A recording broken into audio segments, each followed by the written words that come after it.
Assalamualaikum warahmatullahi wabarakatuh. La hadratina bil Mustafa Muhammadin Rasulullah sallallahu alaihi wasallam wa ala alihi wa sahbihi wa barik wa sallim ajma'in. Bismillah ta'ala al-Fatiha. Sallallahu alaihi wa sallam. Wa sallallahu hadratur rahim sultan al-abdi sayyidina Abdul Qadir Jilani wa hadratur rahim al-imam Jalaluddin Muhammad bin Ahmad al-Mahalli wa Syekh Jalaluddin Abdurrahman bin Abi Bakar bin Asyuti Syekh Muhammad Syafi'i Syekh Abdul Khan Alamul Fatiha.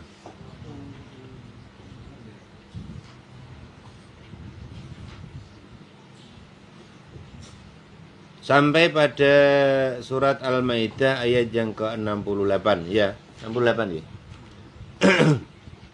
Surat Al-Maidah ayat ke-68.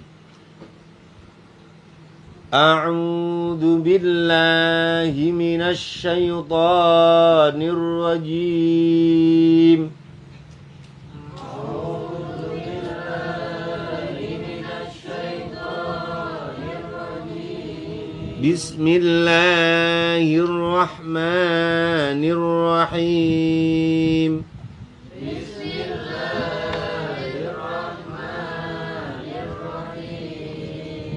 Qul ya ahlal kitab lastum ala syai'in hatta tuqimut Taurah.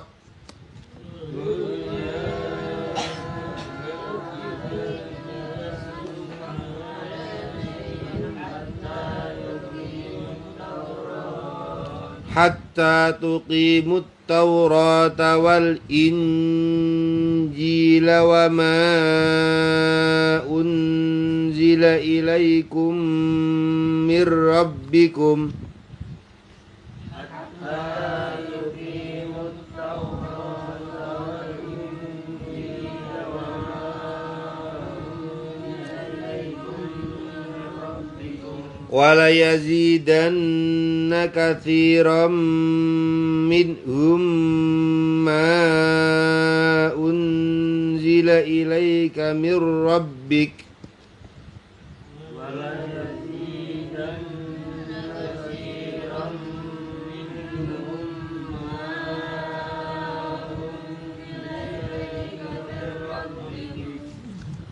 ma unzila ilaika mir rabbika tughyanan wa kufra.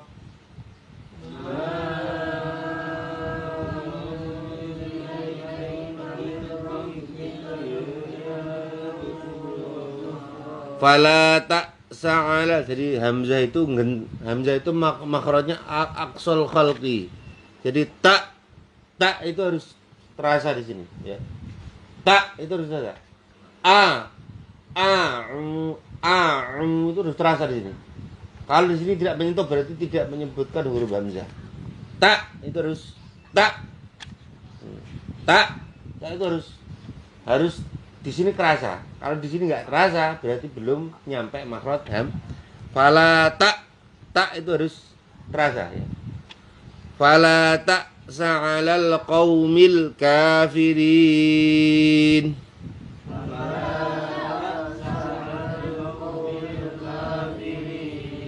Innal ladzina amanu wal ladzina hadu was-sabiuna wan nasara. Innal ladzina amanu wal ladzina hadu was-sabiuna wan nasara man amana billahi wal yaumil akhir wa amila salihan.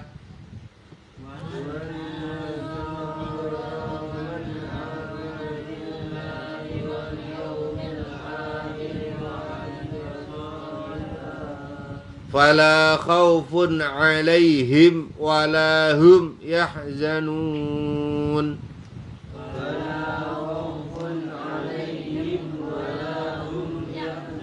Laqad akhadna mitsaqa bani Israila wa arsalna ilaihim rusula.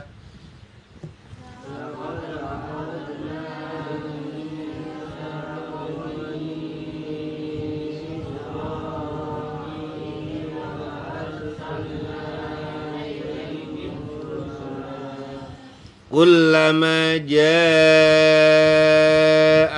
rasulun bima la tahwa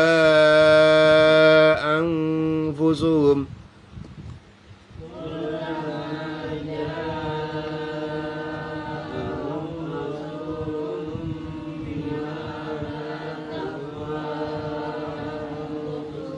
jadi sama ya, hamzah dengan ha itu aqsal halqi. Jadi paling rendah-rendahnya huruf hijaiyah makhrajnya yang mendekati pada jauf yang paling dalam ya. Jadi a dengan h itu dua makhraj yang kita harus berhati-hati. Tah itu harus benar terasa ya. Tah itu di tenggorokan tapi menggetarkan dada. Tah bukan tah ya. Tah di paling bawah tapi menggetarkan dada. Ja, ja, tah. Nah itu. Jadi gitu dengan hamzah. Hamzah apabila dikarokati sukun itu getarannya terasa. Tak, wal, tak, kulun, tak, ya, tak, sa, ba, sa. Hamzah itu tergetar sampai dada bergetar. A, itu begitu. Ngaji itu gitu. Harus keras suara itu supaya makhrajnya keluar. Kalau makhraj keluar itu kelak nanti setiap huruf yang keluar dari mulut kita itu akan bangkit di yaumul qiyamah. Ingat-ingat itu anak-anak. Setiap huruf yang kita ucapkan huruful Quran itu akan bangkit kelak di yaumul qiyamah. Kalau kita bacanya benar ya, maka huruf itu akan menjadi teman kita. Mas Hasan, ayo tak gandeng. Jadi kancamu San, sampean butuh apa? Aku ngelak huruf ya. Tak golekno ngombena. Tenang ya ini. Ya, menjadi qarina. Menjadi teman. Kita kelaparan. Ketika orang-orang munafikin, wadzalimin, mereka memakan zakum. Zakum itu buah suatu pohon yang berduri. Ketika dimakan berhenti di tenggorokan, akan menusuk-nusuk leher, keluar tidak bisa, masuk tidak bisa. Itu namanya zakum. Sudah panas dan menunjuk semua tenggorokan, keluar nggak bisa, masuk nggak bisa. Karena itu. Lah kita orang-orang ahli Quran, masya Allah, huruf alif menemani kita. Assalamualaikum, Pak Komandan Andre. Wes apa? Aku huruf ta. Sampeyan diyen ngucapna aku apik. Aku saiki dadi pelayani sampean hari kiamat. Sampeyan butuh apa? Aku butuh ayam panggang sing enak, saus tiram. Oh, siap Pak Dan. Ih, teko. Niki Pak Dan Andri, ayam bakar dari surga. Alhamdulillah. Karena kita mengucapkan huruf tak benar. Huruf hamzah benar. Mengucapkan huruf ha benar. Setiap huruf akan datang meladeni kita. Jikalau bacanya benar, tapi kalau enggak benar, mereka akan datang dengan wajah merah padam seperti malaikat Zabaniyah dengan mata yang melotot menuntut kita. Hei, kamu fulan, kenapa kamu zalim? Saya bunyinya bukan begitu. Kenapa kamu ucapkan begitu? Awas kamu nanti, saya nuntut keadilan pada Allah. Saya kepengen kamu nanti lidahnya dicos sama api neraka karena mengucapkan saya seenaknya, zalim. Nah, makanya ingat-ingat ya, Al-Quran kalau dibaca benar, dia memberi pertolongan, ngeladeni kita. Makanya kita ada di pondok, alhamdulillah, ngaji yang benar. Kalau kita ngajinya sembarangan, huruf ini akan datang semata melotot, ya, tubuhnya seperti api akan menarik tangan kita masukkan ke neraka. Ya Allah, ya. Semoga setiap huruful Quran yang kita baca keluar khudamul malaikatul ulya, menuntun kita kepada ridho Allah Subhanahu wa taala. Kalau membacanya benar, ya. Baca Quran itu yang tartil, yang benar, ya. Baca yang keras, pelan-pelan gitu. Ada gurunya. Sampean lihat mulut saya melihat mulut guru saya. Guru saya melihat mulut gurunya, sampai melihat mulut para sahabat yang mulia, ya Nabil Ulum. Dan terakhir melihat mulut baginda Rasulullah SAW yang mulia, yang harum, yang seperti ketika beliau membaca Al-Quran keluar wewangian-wewangian surga dan untayan-untayan mutiara keluar dari mulut baginda Nabi Muhammad, intan berlian, ketika beliau membacakan Al-Quran. Semoga kita dapat syafaatul Quran. Allahumma arhamna bil Quran. Itu ya. Jadi baca yang benar Al-Quran itu.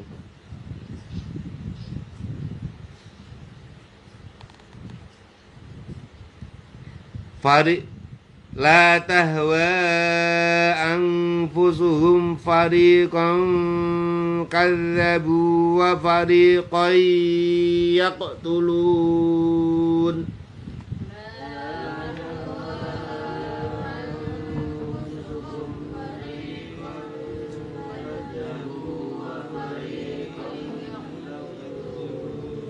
Qala al-Malik rahimahullah ta'ala fi kitabih wa nafa'ana bi wa bi ulumi fid darain amin ya Allah ya rabbal alamin. Bismillahirrahmanirrahim.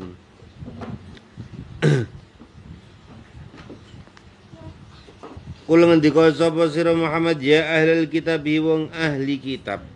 Lastum ora ana sapa sira iku ala syai'in ing atase suwiji-wiji minad dini sanging agama. Mu'tadin kang den wilang-wilang apa syai'un. Hatta tukimu sehingga padha jumenengi sapa sira kabeh at-Taurata ing kitab Taurat. Wal Injil lan kitab Injil. Wa malan kitab unggila kang den turunake apa mailaikum maring sira kabeh. Mirabbikum sanging pangeran sira kabeh. Di anta malu kelawan arep yen to nglakoni sapa sira kabeh. Bima kelawan kita fihi ku tetep ing dalam wa min ulaniku fihi. Bima kelawan kita fihi kang tetep ing dalam kitab ngono. Wa min ulaniku setengah sanging bi anta malu alimanu tawi man bi kelawan ingsun. Jadi keimanan orang Yahudi dan Nasrani itu dikatakan sah beriman kepada Allah jikalau mereka mengimani ayatul Taurat wa ayatul Injil wa ayatul Zabur yang di situ menerangkan tentang Rasulullah Shallallahu Alaihi Wasallam. Di dalam Taurat ada Nabi Muhammad SAW sebagai penyelamat seluruh alam dunia. Di dalam kitab Zabur ada nama Rasulullah SAW yang juga akan menyelamatkan seluruh alam dunia. Di dalam Injil, jangan sampai iman separuh, tidak iman separuh. Jadi iman mereka itu akan benar. Tuqimut Taurat wal Injil wa ma unzila ilaikum min rabbikum. Kalau iman kepada Rasul. Orang Islam iman kepada Nabi Musa enggak? Nabi Musa pemegang kitab apa? Tahu? Orang Islam iman dengan Nabi Dawud enggak? Iman enggak? Iman enggak? Iman enggak? Iman apa enggak? Orang Islam iman kepada Nabi Sulaiman enggak? Sebagai pewaris kitab Zabur. Iman enggak? Kalian iman enggak dalam sama Nabi Dawud? Iman enggak? Sallallahu Nabi Muhammad. Orang Islam iman dengan kitab Injil enggak? Dengan Nabi Isa iman enggak? Mengimani tidak? Tapi orang-orang itu tidak mau beriman kepada Rasulullah. Maka kalau mereka kepingin dikatakan aslama wajhahu lillah, orang Nasrani yang iman kepada Allah, malaikat, nabinya dan juga Nabi Muhammad, itulah orang Islam. Ya. Jadi orang Nasrani seperti sebelum Ibnu Abdussalam atau sahabat Abdullah bin Salam itu adalah orang Nasrani, akan tetapi beriman kepada Nabi Muhammad SAW, maka menjadi orang Islam. Abu Dzar Al-Ghifari, ya.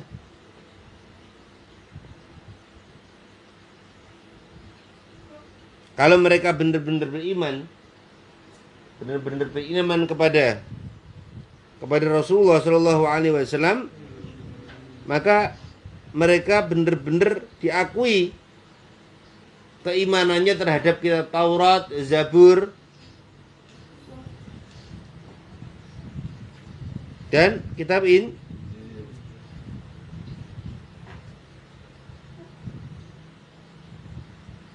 itulah keimanan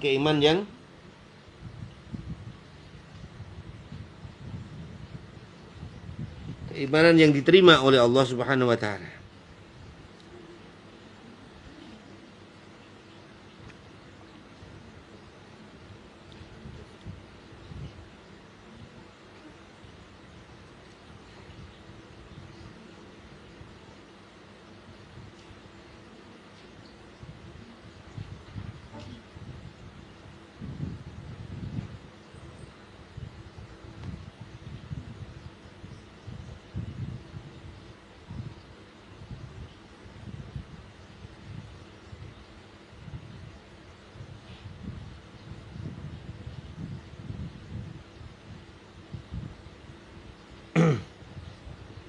Jadi keimanan orang-orang Nasrani, Ahlul Kitab, jika mereka mengimani Taurat yang sebenarnya kafatan, Injil yang sebenarnya kafatan, maka mereka akan iman kepada Rasulullah Sallallahu Alaihi Wasallam.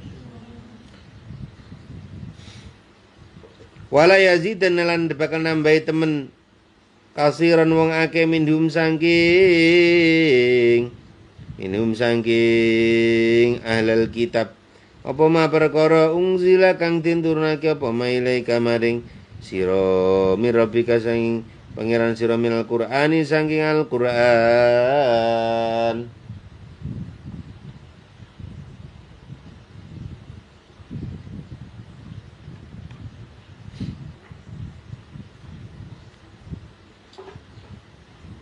Tughyanan ing lacut wa kufran kufur dikufirin kara kufur alul kitab bi kelan ma unzila fala tak samangka aja prihatin sapa sira tahzan tegese prihatin sapa sira al qaumi ing atase kaum al kafirin bira-bira kang kafir kabeh in lam yu'minu lamun iman sapa kaum bika kelawan sira ailah tahtamma tegese aja prihatin sapa sira bim kelawan kaum kafirin innal ladzina ing setune wong akeh amanu kang padha iman sapa alladzina waladina lan wake hadu kang netepi agama Yahudi sapa alladzina hum ya alladzina hadu iku al yahudi wong suku Yahudi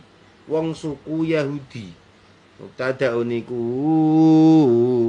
dadi mubtada wasabiuna lan pantan firqatun tegese pantan minhum saking walladzina hadu wan nasara lan wong nasrani wa yubadalan den gawe badal minal mubtada'i saking mubtada'i mau apa man amana nyatane wong amanah kang gelem iman sapa man minhum saking walladzina hadu billahi kelawan Allah wal yaumil dina al akhir kang akhir wa amilan lakoni sapa man sholihan ing amal kang saleh fala khaufun mangko ora ana kuwatir iku maujud alaihim ing atase man wala ora ana hum utawi man kabeh ku yahzan prihatin sapa man kabeh fil akhirati ing dalem akhir khabarul mubtada iku dadi khabari mubtada wadala nuduhake ala khabarin ing atase ala khabari inna ing atase khabar lapat inna laqad akhadana. Nah ini siapa di antara orang-orang Yahudi tadi ya seperti Abi Dzar Al-Ghifari ya seperti kaum Iran ya seperti kaum Iran Majusi ya penyembah daripada api namanya Salman Al-Farisi. Kemudian ada Ibnu Abdissalam yang bernama Abdullah ya di daerah kalau sekarang daerah Sudan ya. Dia seorang pendeta Nasrani ya. Dia mengimani kitab Injil keseluruhannya, maka disitulah dia menemukan penyelamat akhir zaman adalah baginda Nabi Muhammad SAW. Nah, orang-orang Sobiun adalah orang-orang yang siapa orang Yahudi ya Sobiun itu adalah orang yang mempercayai adanya Al-Khaliq Allah, pencipta alam semesta ini adalah Allah, dan dia selalu tidak pernah berbuat buruk ya. Sobiun adalah orang-orang terdahulu ya, orang-orang yang meyakini ajaran nabi-nabi terdahulu ya, seperti ajarannya Nabi Syuaib ya, ajarannya Nabi Zulkifli, Nabi Soleh ya, yang menurun kepada santrinya Nabi Soleh, cucunya, cicitnya sampai pada zaman adanya Nabi Muhammad ini, orang dinamakan Sabiin, orang-orang Sabiin. Lah, orang Sabiin ini orang Yahudi, Nasrani, jikalau mereka beriman kepada Allah, fala khaufun alaihim walahum yahzanun. Iya benar. Contohnya Abi Dzar Al-Ghifari. Ketika beliau ingin mencari siapa penyelamat alam dunia ini, dan nabi yang telah dibacanya, keterangan nabi yang telah dibaca dalam kitab Taurat yang dia bawa kemana-mana, makanya Abi Dzar ini nggak peduli dirinya, nggak peduli keselamatan dirinya. Dia tuh orang dari daerah Bizantium ya, Bizantium Timur, berada di daerah Balkan ya. Kemudian dia mencari dari satu rabi ke rabi Yahudi yang lain, sampai dia pun menjadi rabi, menjadi tokoh Yahudi ya. Sampai akhirnya dia menemukan di dalam kitab Tauratnya, nanti di akhir zaman akan ada seorang Rasul Allah yang diutus untuk menyelamatkan sebagai rahmatan lil alamin. Dia berijtihad, ini Abi Dzar, dari desa ke desa, dari kota ke kota ya, dari guru ke guru ya. Bahkan ketika Abi Dzar Al-Ghifari diborgol, dirantai oleh para pembegal di tengah padang pasir, Abi Dzar sampai diri begal karena ingin mencari Rasulullah, sampai diikat tangannya ya, dimasukkan dalam riwayat itu, sampai dia dimasukkan ke dalam kereta yang terbuat dari besi ya, penjara kereta ya, dicampur dengan kuda ya, dengan kambing, unta di dalam kereta itu ya, untuk dijual di pasar budak. Tapi bagaimana? Fala khaufun alaihim walahum yahzan. Itulah namanya orang beriman.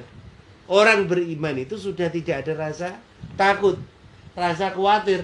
Karena apa? Karena kepingin rindu bertemu dengan baginda Nabi Muhammad SAW.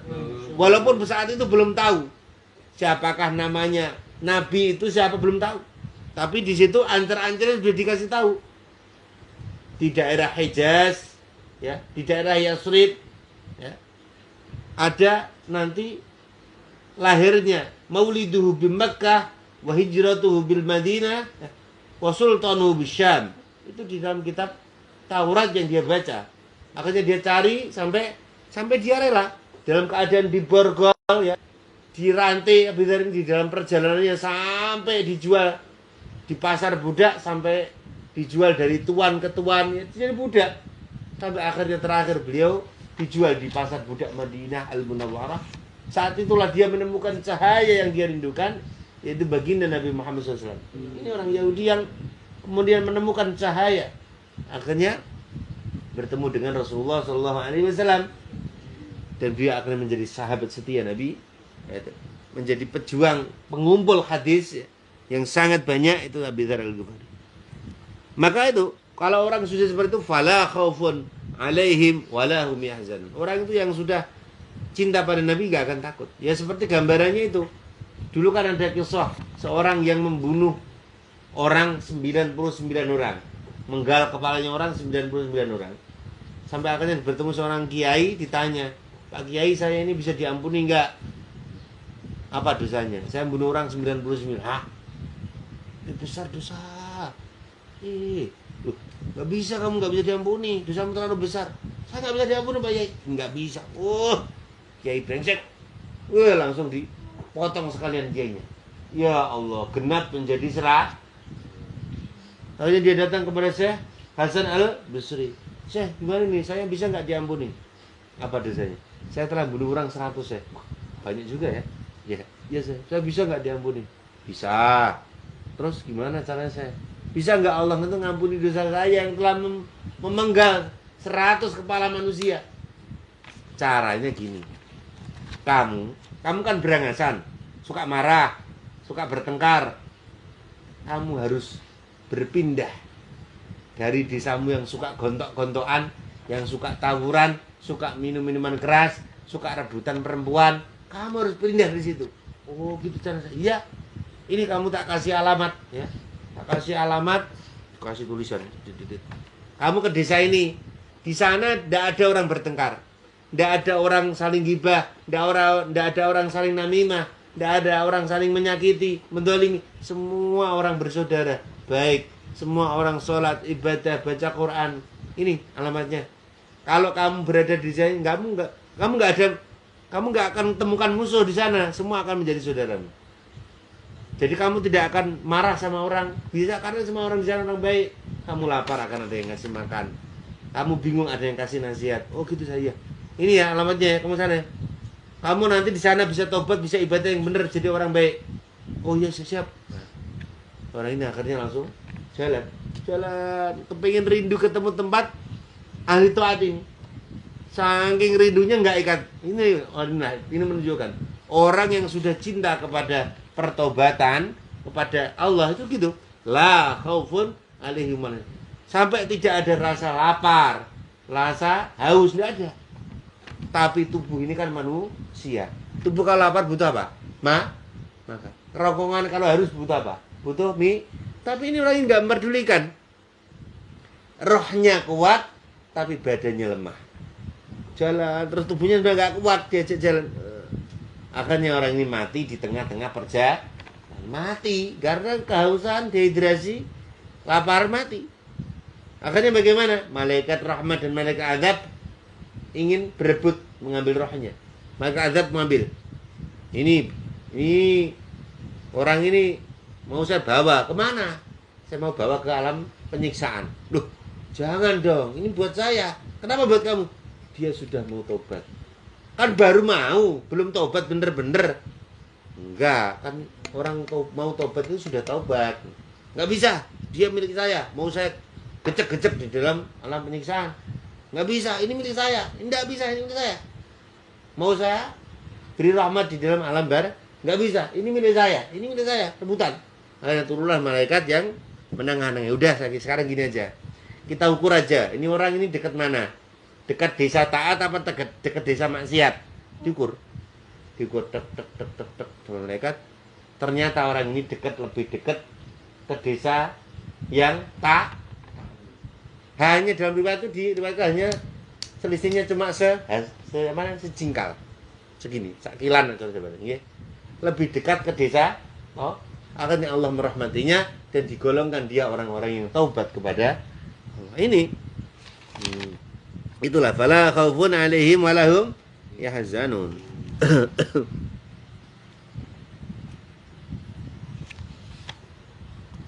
Fil akhirat yang dalam akhirat khobarul mubtada'i iku dadi khobari mubtada niku bener nggih.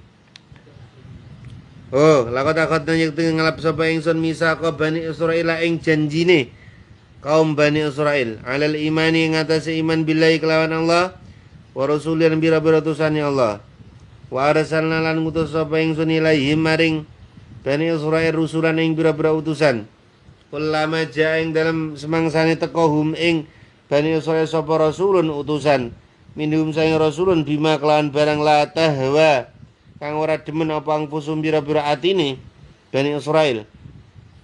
Ya memang orang Bani Israil itu begitu. Pengen raja, ya Allah berilah kami raja supaya kami ini bisa berdaulat. Bisa sama dengan bangsa-bangsa lain, bisa sama dengan kabilah lain, bisa sama dengan suku-suku lain. Dikasih raja, dikasih nabi plus raja. Siapa? Raja Tolut. Siapa Raja Tolut?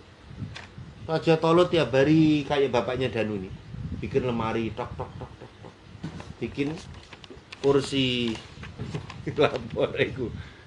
Bikin meja, ini namanya Raja Tolut, namanya Pak Tolut ini. Tukang kayu. Tukang graji sroko. Ini namanya Pak Tolut. Siapa namanya Pak Tolut? Dipilih oleh Allah Pak Tolut ini. Kenapa? Karena Pak Tolut ini dia pewaris tabut kotak yang di dalamnya ada apa? Di dalamnya ada kitab Taurat. Bahkan dalam riwayat lain Pak Tolut inilah yang langsung dituruni kotak dari langit, yaitu dari Allah Subhanahu wa taala. Kotak inilah yang menjadi pengesah dan setempel karo Pak Tolut ini adalah si tukang kayu ini, tukang bikin meja kursi ini adalah pewaris yang harus menjadi rajanya orang Bani Israel. Tolut itu di dalamnya ada kitab Taurat, lembaran-lembaran kitab tahu. Bener loh, namanya orang Bani Israel udah dikasih raja, nabi, ya. Ngeyel loh, kok yang jadi raja si Tolut sih? Gitu. Dia kan cuma tukang kayu, tukang gergaji osrok-osrok. Kok jadi raja? Kok bukan saya saja yang kaya? Wong Bani Israel, ngono kuwi, tukang ngeyel, tukang ngenyang. Ya Allah, kenapa harus Tolut yang jadi raja? Dia kan enggak bisa kitab Taurat. Enggak bisa ini dan itu, dia enggak tahu hukum agama.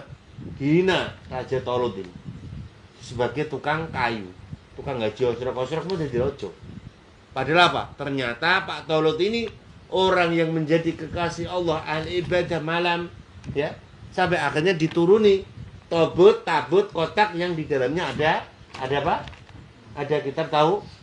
Ya kalau sudah dipilih Allah, walaupun dia tukang kayu kayak, tukang ngarit kayak, tukang nyangkul kayak, kalau dia itu bener-bener dipilih bisa jadi kiai, bisa jadi ulama, bisa jadi wali, bisa jadi presiden, bisa jadi menteri, bisa jadi apa saja.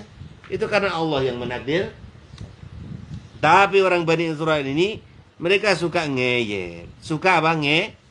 Mana itu nggak suka ngeyel. Ngeyel berarti Bani Israel. Ini Bani Israel. Suka ngeyel ya. Janganlah jadi orang yang suka ngeyel. Nah, nanti nih. Jadi wong piye? Ya nerima perintah Allah. Alhamdulillah ya Allah. Aku bisa belajar alhamdulillah ya Allah. Nanti kamu akan diangkat derajatnya oleh Allah Subhanahu wa taala. Itu nggak suka tuh. Termasuk dengan Nabi Muhammad. Dia baca kitab Taurat ya, tiap hari baca kitab Taurat ya. Di sini menemukan Nabi akhir zaman ternyata kok bukan dari kita, tapi dari keturunan Bani Ismail, dari keturunan anak cucunya Nabi Ismail. Nabi Ismail kan anaknya Hajar. Hajar itu budaknya Nabi Ibrahim. Anggapan mereka, nggak mau aku nggak mau gengsi dong. Kita kan bangsa yang ningrat, masa mau mengikuti Nabi Muhammad? Masa mau mengikuti keturunan dari Siti Hajar? Nggak mau. Mereka itu gengsi. Itulah orang-orang Bani Israel yang nggak mau gengsi. Padahal mereka tahu Nabi Muhammad walaupun seperti itu, walaupun dari keturunan Bani Israel, tapi diangkat oleh Allah nanti kelak yang akan menjadi penyelamat seluruh alam dunia, rahmatan lil alamin. Maka kalian itu sekarang di pondok ya, jangan minder. Walaupun bapak kalian tukang nyangkul, tukang ngarit ya, tukang apa saja ya. Yang penting pekerjaan itu halal ya. Yang penting pekerjaan itu, insya Allah derajat itu Allah yang angkat gitu. Nggak tahu apa itu punya teman, ya Allah kasihan. Tuh dia tuh dulu temannya Abah waktu sekolah itu. Waktu sekolah itu nggak pernah sanggup karena memang nggak punya orangnya. Itu tuh kalau dulu kan namanya dulu ya, orang zaman dulu itu orang nggak punya. Itu mangannya itu lemen. Lemen itu yuyu. Itu kalau ke rumah Abah itu makan nasinya nasi gobet namanya. Nasi gobet itu dari ketela ya. Itu ya Allah. Makan sama Abah orangnya. Ayo makan di rumahmu pur. Dia nggak punya makanan, kasihan. Sekarang orangnya sukses. Sekolah bener-bener dapat beasiswa ya. Sekarang jadi arsitek ya. Arsitek hebat orangnya di Surabaya. Nah, itu. Maka pangkat derajat itu adalah urusan Allah. Ya, bukan karena kamu kaya, kamu sarjana, enggak. Walaupun kamu sarungan, kalau Allah menakdirkan kamu jadi orang yang mulia. Apa itu punya teman? Dulu orang miskin, tukang beca dulunya. Sekarang tuh punya bis banyak. Ya Allah, itu di depan rumahnya dikasih songkro, gambar songkro. Apa? Bukan patung songkro itu. Songkro tahu nggak? Songkro itu apa ya? Gerobak itu. Dulu itu dia tuh pas waktu nggak punya jadi kuli bangunan. Itu sampai dia kaya raya itu. Jadi keretanya yang apa tuh namanya? Namanya gerobaknya itu taruh di depan temannya. Saya bilang, loh Kang, kenapa tuh ada gerobak di situ? Itu. Aku kalau melihat itu selalu hatiku menjadi lembut. Jadi aku tidak pernah medit kepada orang. Kalau aku melihat orang miskin pasti tergerak hatiku untuk membantunya. Tuh. Kalau aku melihat gerobak saya itu saya ingat dulu saya waktu masih miskin. Gitu. Nah, makanya menjadi orang bersyukur. Dari seperti ini, orang Bani Israel ini. Minal haqi sang agama kang hak dabu padha ngurake sapa Bani Israel. Ku ing ma parekon ing pantan minhum sang rasul kadzabu kang gorohake. Kadzabu kang gorohake sapa Bani Israel parekon lan ing pantan kang panan meneh minhum sang rasul. Yaktun padha mateni sapa ahlul kitab ka Zakaria ka Nabi Zakaria wa Yahya lan Nabi Yahya wa ta'biru tawi nembungake lafaz bihi kelawan lafaz yaqtulun tuna kutilu ora lafaz kutilu iku hikayatan nyeritake hal maning hal al madiyati kang liwat lil fasilati krana ngrekso akhir ayat lah ini. Orang-orang Bani Israil itu bahkan sampai nabi yang sudah mereka yakini mereka bunuh. Itu. Mereka bunuh. Nabi yang sudah mereka hormati, yang sudah mereka akuti dibunuh. Orang Bani Israil itu. Wah, suka ngeyel ya. Orang-orang suka nggak bener ya. Itu namanya orang-orang Bani Israil. Ya itulah kisah ya, orang-orang Bani Israil yang suka ngeyel sejak zaman Nabi Musa sampai zaman Nabi Muhammad sampai sekarang. Suka ngeyel ya. Suka tukaran, termasuk memburu para nabi-nabi seperti Nabi Zakaria dibunuh. Anaknya Nabi Zakaria dibunuh juga, namanya Nabi Yahya. Maka semoga kita semua dilindungi oleh Allah Subhanahu wa taala dari akhlak-akhlak madzmumah tercela orang-orang Bani Israil. Amin ya rabbal alamin. Al-Fatihah. Shiratal ladzina an'amta 'alaihim ghairil maghdubi 'alaihim waladdallin. Amin. Baca kesempatan. Ya Rabb